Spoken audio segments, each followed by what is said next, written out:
Welcome to the Melinda Eitzen Show. I'm Melinda. We are fortunate today to have with us the Ashenfelters. Michael and Tiffany, they are counselors and they work together. Welcome. Hi, thank you for having us. Thanks for having us. It's so great to have you here. So I said you work together, but you're not actually in the counseling room together usually, right? You're in the office, but you have your own individual practices. Yeah, people are often ask kind of what it's like to work alongside Michael, and I will tell them, well, sometimes I don't see him all day long, even though we share a wall. So you're there, but tell us a little bit, Tiffany, about your practice and what you focus on. Sure. Yeah. So my tagline is I work with women whose lives are screaming something's got to give. And so Isn't that all of us at one point or another? Exactly, right? We can all kind of relate to that feeling of being overwhelmed by responsibilities, life transitions, health issues, parenting, relationships, work, all the hats that people and women in particular wear. And so I really feel very excited and passionate to work with women who are trying to figure out how to be their best selves while trying to do all the things that their life requires of them. Oh, that's great. I know personally that would be helpful. And I think for so many women, because like you said, I think, hopefully we're getting more where the genders are both treated and expected to do similar things, but we're not completely there yet, maybe. So maybe the firstborn daughter in the family is the one caretaking for the next generation and their children and working and. Yes. There's so many roles and responsibilities that my clients find themselves in, and switching between multiple hats, and the pressure to be all things to all people all the time is such a common theme that I see in my office. And so really helping my clients have permission to rest and have permission to take breaks and to take care of themselves, so that they don't have to constantly be going. My mother passed in February, so that was sad. But one of the advice she gave me early in life is I was doing too much, right? Because I'm an overdoer. And she said, all the things you're doing are good, but you don't have to do them all this year. Yeah. And that really shocked me. I was like, oh, that's true. Like, it's good to be a civic leader. It's good to volunteer. It's good to do it, volunteer in your child's school and volunteer at the church and work full time and but do you need to do it all that year? Right. And that's so true, is allowing there to be space, that because oftentimes the biggest struggle is saying no to good things. Yes. Right. It's easy to say no to something I don't want to do or have no interest in. Yes. But it's all of the things that I enjoy, I'm excited about, I want to participate in. And being able to recognize, we have limits. There's only so much that we can really do in a day, and still enjoy our life. And so helping people discover what that line is for them. I'm 57 and I'm just now like, I'm going to say no. It's a powerful word. I know. But I was very susceptible because of my ego probably to, you would be great at this, right? And I would believe them. I'd be like, that's right. Yeah. I'm the only one who can do this amazing job on this task. And that's ridiculous. Like, give someone else the opportunity to be amazing in that position, right? Yeah. Okay, Michael, tell us a little bit about your focus of your practice. Yeah, so I mostly see couples, which a lot of therapists are like, I would never do that. But for me, it really... I'm one of those therapists. I like seeing individuals, but with couples, there's just so much more in the room to work with. And just relationally, what I do is I practice what's called emotionally focused couples therapy. Hate the name because it scares people away sometimes. But the idea is it's attachment-based and informed, and I'm really surveying the room with them always with how they're receiving the message of, am I loved? Do I matter? And will you be here? And focusing on how they're sending that message back and forth to one another. Oh, that's great. Well, as you know, I divorce people, so I'm working with couples too in a different way. Well, I send people your way. I know, I appreciate it. Just is what it is. I wish more people would find you a year before they got to me, because so many people wait too long. And the way I word it is they mourn the marriage while they're in it.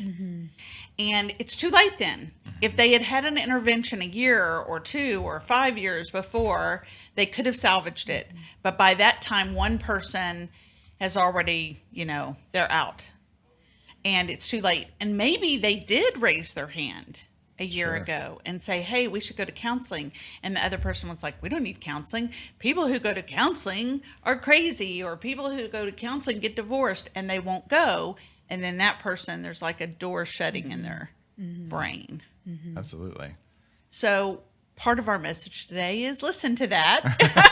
Yes. If your partner says, hey, maybe we should go to counseling, then maybe we should go to counseling. Right. Yeah, it's not a curse.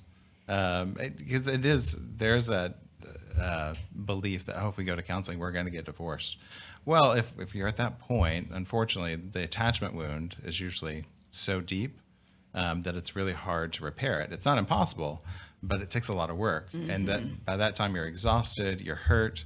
And so the energy it takes to repair that wound just seems insurmountable. I think that's what ultimately people are like, well, this is where we end. Yes. But even in the counseling process, I can help people do that with dignity and respect. Yes. And make that a healing journey as opposed to just a painful. Not going to counseling isn't going to heighten the chance they stay married. Right. Uh-huh. Yeah. So it's not a logical, like it's raining and the birds are flying. It's not causational. Right. It's the opposite, is they have a chance of salvaging it. You talked about attachment, and I know you have a podcast that talks about attachment. I do. I'm so impressed with your space, by the way. I'm not that cool. But yes, I do have a podcast called Attachment for the People. So attachment, the number 4, the people. And it's with a good friend of mine named Dr. Leach. And we are exploring all things attachment science and interweaving it with pop culture. So people who don't know what in the world do we mean by attachment, give us just a thumbnail definition. The thumbnail, I'm going to try to do this. It's a science that's been around for a while. We used to think it was mother and infant, but now we know it's through the lifespan. And so it's this bond that we have and that we all need. We're designed and created to be connected. And so through attachment science, we understand the different behaviors and reactions we do, all in an attempt to get back to that connected place. So when we scream, we yell, when we hide, turn away, run away, all those are actually signs of, I'm trying to keep this relationship together. I'm trying to keep this connection. I don't know how, but this is how I've learned to do it over the years. This is how I stay in that place of, this is where I'm loved, this is where I matter, and this is how I know I won't be abandoned. And so it's kind of a tragic, we think of it sometimes as a lovey-dovey thing, but it's really a science of threat, of when the threat of connection happens, what do I do? And that's what we're exploring. It's really back to basics, right? Absolutely. Like basic human reactions. Right. And trauma can really mess up people's attachment. Oh my gosh. Trauma is a wrecker of attachment. And people can do individual work to work through their trauma. Absolutely. So do you have situations, Michael, where you're like, hey, we need to do individual counseling and then come back together to do the marriage counseling or partner Sometimes counseling? The approach that I use, the emotionally focused therapy, is so relational that it uses the bond we have in the room to help heal that repair, or help heal that wounding. And because that's where I believe the wounding is healed, is through relationship. And so if we can work it out and enact it and create corrective emotional experiences between a couple, between parents and children, then I find that to be the most effective and fast repair work. Individual, it's good. We can still do it. My partner, and Tiffany as well, would say individual is great and, and very beneficial. But I typically keep my couples in the room. Rarely do I have them do individual, unless they're being sent to me from an individual therapist. I see. Yeah. I see. It sounds fascinating. It sounds like a really positive approach to things. Yeah. Well, I'll tell you something that happened in my practice this week that made me go, wow, we're still seeing repercussions of COVID. So we're through COVID, right? We agree. We're through it. It feel like lifetimes ago, and I yet know. yesterday. Right.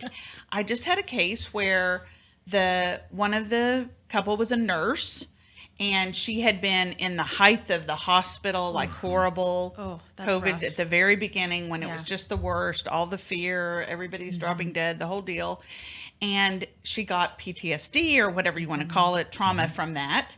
And so then after she hung in there and got through the COVID, then she said, I got to stop working because of that. I can't do it anymore. And her husband was not sympathetic. I mean, not at all. I'm like saying to him, well, don't you think that was horrible for me, and I wasn't working in a hospital? Listening to alarms going off day in and The day out. fear, just watching- the fear of, are we all going to drop dead in the street? I don't know. Right. And she's actually seen people drop dead and not being able to help them. Nothing. And, Nothing that she could do is going to work. He was Yeah. not sympathetic. And now they're divorcing. And it's because he wanted her to go back to work. What's your problem? Blah, blah, blah. And I thought, oh my gosh, we're still having fallout from Oh, absolutely. COVID. Are you seeing that in your practices? Oh yeah, That there's a it's lingering effect? Sure, there's definitely, because I feel like we've gotten enough distance from it at this point, that there's room and space to now kind of go back and reflect on it and process like how hard it was, because we're not in it trying to just get through our day to day and survive it. We've gotten enough distance from it at this point that we can go back and reflect and take a look at what was that actually like. And Yes. that was really hard and really scary, and now I have some space to revisit those feelings because I've got enough distance from the actual going through it. Yeah, we're out of emergency mode. Yeah. Felt like we were in emergency mode for a long time. Okay, you work with horses. I do. Yeah. Tell us about that. That's unusual. Oh my gosh. Well, and it's not in every situation. No, it's not in every situation. I contract with an organization called Jakey's Riding Roundup out in Kaufman. It's a wonderful group, wonderful organization doing some amazing work. And I work specifically with veterans and first responders and their families out there. And so we partner with the horses because horses are incredibly intuitive. They're very reflective, and they're kind of like little lie detectors. They're not little, actually; they're quite big. But they will often kind of reflect in their own behavior and responses what they're experiencing in their environment, and so it really can be a powerful real-time feedback for my clients where they're saying like, I am totally fine. Everything is going well. I have no problems in my life, but the horse that we've got with us is like moving around and shuffling and won't kind of stand still, is not calm. And so what that usually tells us is that something is not congruent. And so you're saying one thing, but the horse is telling me that there might be something else going on here. In fact, I had a client a couple weeks ago. It was our second session. And he was grooming a horse, and the horse was very calm, kind of asleep on his feet because, who doesn't want to be brushed and pet, And then I checked in with the client and just asked him, what is your anxiety level right now on a scale of 0 to 10? And he was like, it's fine. Okay, not answering Not a the number. question. But as soon as I asked the question, the horse picked up its head and started like shuffling around and moving his feet. And that happened 2 more times over the course of the session. And by the 3rd time, I checked in with a client and I said, do you recognize what's happening with your horse every time I ask you a question? And he was able to recognize that the horse was moving every time. And so I was able to check in and be like, what do you think's going on in you when I ask you a question that is causing your horse to kind of wake up and start moving around? And he was like, well, I get nervous every time you ask me a question. That like my anxiety kind of like pops up a little bit. And so the horse is telling us something, and they're so incredible and intuitive and relational. They want to connect. And so people feel really, I don't know that I've had a client leave equine therapy not feeling better than when they started. Oh, that's great. Self-introspection is hard, so that helps you to get a little bit of that, right? I remember we take, as lawyers, some courses with mental health professionals because we need to we're dealing with people all the time. We need to understand them a little bit. So we're not really qualified, but we get little ticklers, we'll go to a seminar.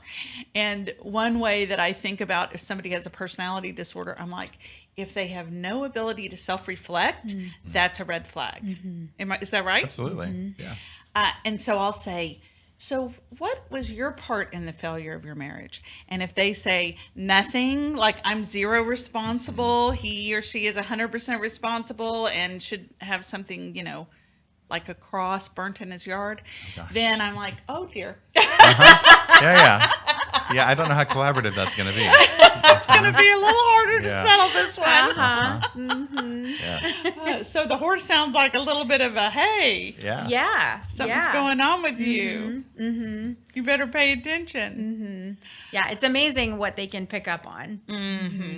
Yeah. So if somebody's listening and they kind of relate to some of the things you've said, but they don't really know how to look at their own life and say, how do I know if I need counseling? What would be some signs to them that maybe a little help would be good for me or good for my marriage? They're breathing.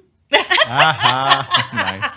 It's good for everybody. Good tool to have in your tool bag. It's great for everybody. We can all benefit from it. I have clients that come in, and I've been working with them for years, and they still come like every 2 weeks, once a month for years. Not because there's a crisis at hand that they're trying to figure out, but it's part of their self-care that they have this established relationship with someone who has walked with them through the years, through multiple different types of life events. And knows them and gets them, and it's a place to like come and have 50 minutes where it's just about you, and to get feedback or support, care and understanding, with no pressure to perform unless that's a struggle that they have, and then that's going to come up in the sessions too. But it doesn't have to be I'm going through a crisis and I need someone. Obviously that is a very excellent time to come in. It could just be, you know what, I want a place to talk about stuff. I'll tell you, I went to counseling when I got divorced, like leading up to the divorce, making the decision, and then after. And this was 15 years ago. But what was really helpful to me is this person is paid to listen to me. And they have no agenda. It's not my mom. It's not my friend. What I say does not affect them personally. And I found that very freeing because it was the only place I felt like I could just say it all. Right. Yeah. You didn't have to take care of them. Right. And when it's your friend, which I think a lot of people shop with their friends, shop for an opinion perhaps that they want. Sure. 100%. With their friends are not you. They do not have your schooling and experience. And you might not get good advice from your friend. And your friend might want to give you a bunch of advice based on their own prejudices, their own life experience, and it's really not applicable. And now you're off taking your friend's advice. Like, go get a professional who is not going to do that. Well, there's something to be said for a good support group and having friends who are available. But yes, definitely, especially if there's something hard you're philosophically wondering, what do I do? Yeah, definitely check out a therapist. I also find it hard when I'm working with people who are in small groups within their church family, and well-meaning, good intention, but sometimes really just bad advice. And it's really the person giving advice, they're working out their own stuff and putting it on them and then telling them how they should live, which really is how they want to live themselves, projecting that out there. And so while I fully support and encourage have an active community, there's some things that you may just need to check out a professional for. I'll tell you the challenge with religion. I grew up very religious, and I'm still very religious, and in a very conservative religion. So I believe in religion, love Jesus, all of that. But the problem with religious people is sometimes they're afraid to ask for help because they're so grateful. And they count their blessings. And if I go ask for help, I'm not counting my blessings and I'm not being grateful. So there's some guilt surrounding seeking help, I think, in that community. So what do you say to those people? Like, how do they get across that? You can't gratitude yourself out of clinical depression, for example. right? Thank you. Yes, you're right. Yes, amen. Yeah, I talk about it as like gratitude that's been weaponized. Yes. That like we will practice gratitude because we're told that like we should be grateful. Yes. What do I have to be upset about? What do I have to be Yes. anxious about? Like I should be grateful. And should is a very key word in there. It's very shaming for having normal human emotions, and being in a valley season of life. That is very real, and it's part of the human experience. And so oftentimes I think what we can end up doing is weaponizing gratitude in order to dismiss or be rid of negative, uncomfortable feelings. And really, I think what we all need is to be able to hold both and. I can be grateful for these beautiful, wonderful things I have in my life and also be struggling with depression or anxiety or stress and overwhelm because we live in a stressful, overwhelming world. Yes. And if you're in a religion that encourages you to have a large family, now you've increased what you have to be grateful for And what's going to stress you out. The source of pain. Yeah. so a little help would be positive. Okay, so Michael, same question to you that I asked Tiffany. For a couple, what are the signs? How do they know to get help so they don't wait too long? Yeah. And I see the spectrum. I see premarital all the way to affair recovery. And I would say the sign is when you find yourself constantly coming back to the same fight. And it may not be the exact same topic, but this pattern of, oh, I do this, I scream and yell and I demand, and then you just walk away and you turn away. And then it takes us, 2 days to repair, or we only come back because we have to figure out what to do with the kids, and logistics. And we're not feeling that connection. We're not feeling that support. And so anytime that happens, that'd be a great time to step in. That is so common. Yeah. The repeating fight. I bet every couple has had the repeating fight. Absolutely. How do we break through the repeating fight, right? And they can go to counseling and really have a mind shift and not have the repeating fight anymore. Right. So emotionally focused therapy is really focused on that. So instead of giving you tools on, hey, when you get angry, talking I statements, avoid you, active reflective listening, all good tools. But the problem is that when emotion comes online, all that wisdom, my couples aren't thinking when they're yelling, Michael said we should talk about how I feel, and I'm going to act. No, we're thinking, screw you, buddy. Like, I'm angry, and it goes off the rails. And so what emotionally focused therapy is focused on is getting to the root of the emotion. Like, oh, this emotion pops up. And when it does, it activates all this stuff. And then when that gets activated, I do this. Oh, crap. Well, when I do that, it activates you.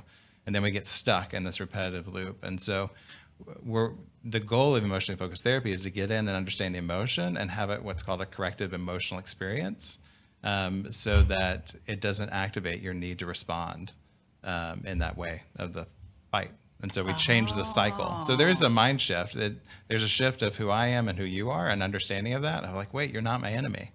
And I'm worthy to be in this relationship is the shift I'm eventually looking for. But that's what we're working on. Oh, that whole worthiness.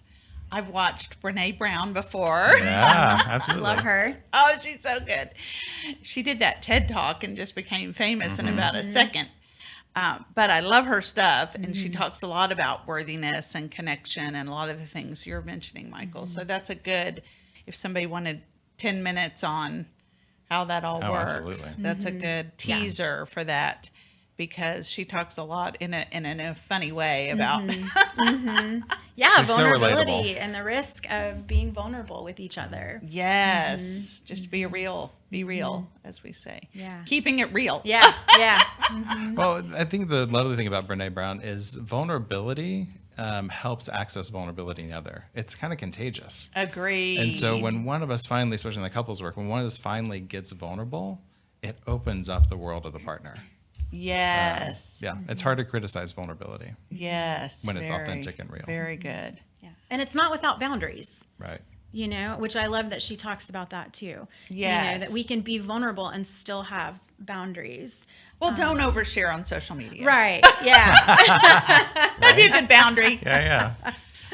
Absolutely. Don't say everything. We don't want that's different than with your partner, right? What we're telling the world on social media. Right. Rein it in a little bit. Okay, so give people at home a tip. Like how, if they're feeling like maybe I need help, but I don't know how to get it, and maybe I'm very busy, because we're all very busy, or we think we are, right? How do I make that work into my life? Is there availability on Zoom? Do you all see people by Zoom? Go for it. I was going to say, I do. Yeah. When the pandemic happened, we kind of immediately went virtual, and I had already done a little bit of virtual before for clients that traveled or things like that. And so it wasn't completely foreign, but my whole practice shifted for probably a year and a half before I went back into the office and started seeing people. And so, yeah, it's something that I still offer now. And I actually have a lot of young moms in particular who will take me up on that, because they don't have to worry as much about childcare and the to and from, to get to the office. And so it's 50 minutes of keeping my kids occupied versus 2 hours. And so it really has kind of allowed a little bit more access and flexibility for a lot of my clients. Yeah, they can come in, you still are in person, but if Zoom was better. And what about on the couple side, Michael? Do you ever do that on the Zoom? I do. And at first, with the pandemic, I also was like, oh, this isn't going to work. Right. But thankfully, I'm in consultation. So I got to see a couple sessions with other couples and therapists, and was amazed that it still worked. And so kind of moved into that pretty easily. The one thing I won't do is see couples who are in 2 different locations. So that's kind of my only rule, is that you have to be in the same room together for us to talk on Zoom, just because the relational experience that I work with in the couples work, they need to be side by side, able to touch, able to look into each other's eyes and stuff like that. That makes sense. But yeah, for sure. That's good. Okay, so in the meantime, between now and when they can get in to see you, what's a tip, immediate tip that they could use to either lower their stress in a situation, or balance their life a little bit, or realize that they're loved a little bit? Give us a little walk-away tip. I think the biggest thing that I would say is listen to your body. Oh, that's a good one. And it might be that I say that and people are like, I don't know what that means. I have clients that say that all the time to me when I'm like, what are you noticing in your body right now? And they're like, I don't know what that means. But really kind of checking in with our physical self. I think we live in a culture that really prizes and prioritizes intellect and rational thought, which is all cognitive and in our mind, and we ignore our body. And our body is constantly sending us information and feedback about how we're actually doing. Because we can live in a lot of denial up here, but our body is going to be telling us something. And so I really work with my clients a lot and listening to their body. If you feel like you just want to scream, your body is saying it needs an outlet to scream. And so maybe go into your bedroom, close the door, put a pillow over your face, and scream. Because that is what your body is needing. If you feel like you want to run away, maybe go for a run. You don't have to uproot your entire life and run away from your entire life, but maybe if you go for a 10 or 15 minute walk or a run, that's going to help alleviate that heightened stress energy that your body's feeling. And then you're going to be able to be more creative and problem solving and think through your day, or whatever the issue is at hand that has triggered your body to get really tense and heightened energy. Yeah, exercise is so good for us in so many different ways, right? Good for your brain, good for your body, good for your mind. And if we're depressed and can barely get out of bed, then maybe we go lay in the grass in the sunshine for a few minutes, or we have a drink a cozy drink that we really enjoy and it feels comforting and soothing. We wrap ourselves in a blanket. But listening to our body and what our body is asking for and needing is a quick way to help our nervous system calm itself, which then allows our thinking brain to turn back on. I like to take a bubble bath. Yeah. Ooh, yeah. It's free, right? It's just the cost of the water and the bubbles. Very inexpensive. And there's something about hot water that literally soothing. I just feel my muscles go, okay, it's going to be okay. So that's a good, easy, I like to get in nature too. Absolutely. Yes. 100%. Oh my gosh, it's so healing. I don't know what it is about nature, but there's something. There are a lot of studies that are being done about the healing effects of nature and sunshine and green space and being in green space. I have cabins in Broken Bow. Beautiful. So 3-hour drive, easy drive from Dallas, and you feel like you are in Montana. I mean, it is remarkable. Yeah. So that's a good getaway for me. Okay, so Michael, same question to you. Walk away tip. Walkway tip. I would say get in touch with your body, breathe, and to start that mind shift, what I really focus on is I am designed and created to connect, and therefore my partner is as well. And so what if I thought about it through that lens of what they're doing is actually trying to connect to me, and it doesn't make sense to me? That's okay.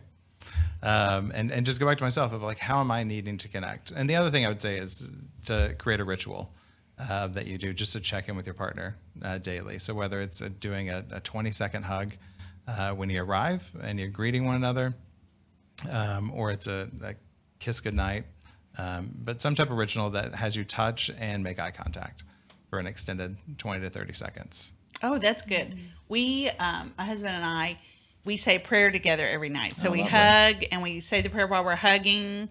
And we're not the greatest prayers. I'm sure there's better like a lot of it is the same thing over and over. Sure. Praying for all the family, blah, blah, blah. So sometimes I think, gosh, we need to get a book on how to pray. There's something to be said for that ritual, though, as well. Yes. It just brings us back to center. Yes. And, yeah, connects Well, us. it's hard to be angry at somebody you're praying with, Right. Right. while you're hugging. So I think it's a positive exchange, no matter Absolutely. what, even if our praying is not perfect. Absolutely. Oh, so where is your physical office? So we're just a few blocks from here. We're at 635 in Hillcrest, essentially, just about a block back from 635. That's a good location. It's kind of central. Yeah, Therapist Row. It has a reputation for Does being Therapist it? Row. Yeah. Therapist and that's dentist. funny. Yeah. And dentist. You Yeah. can get your teeth done. Y'all. We're multi-purpose. Okay, well, that's great. So I know your counseling group has a name, 214. 214 Counseling Group. That's great. Like our area code. Yeah, Our yeah. original area code. That's right. Yeah. Well, and it's funny how we landed on that name.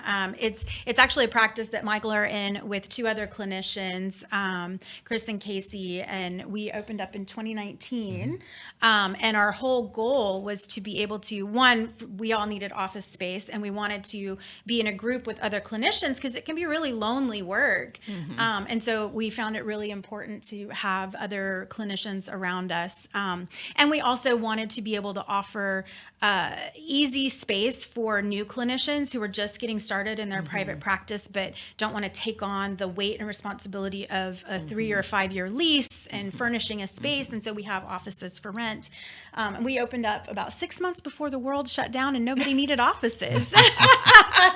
I know. That was kind of disappointing, I bet. Yeah. So we were like, okay, great. How are we going to pivot and make this work? And so there for a while, we had different people from different types of work and professions like come and rent space by the hour, and it was fine. We made it through. But 214 is actually our Enneagram numbers. Yes. It just happened to work out with the area code. What does that mean?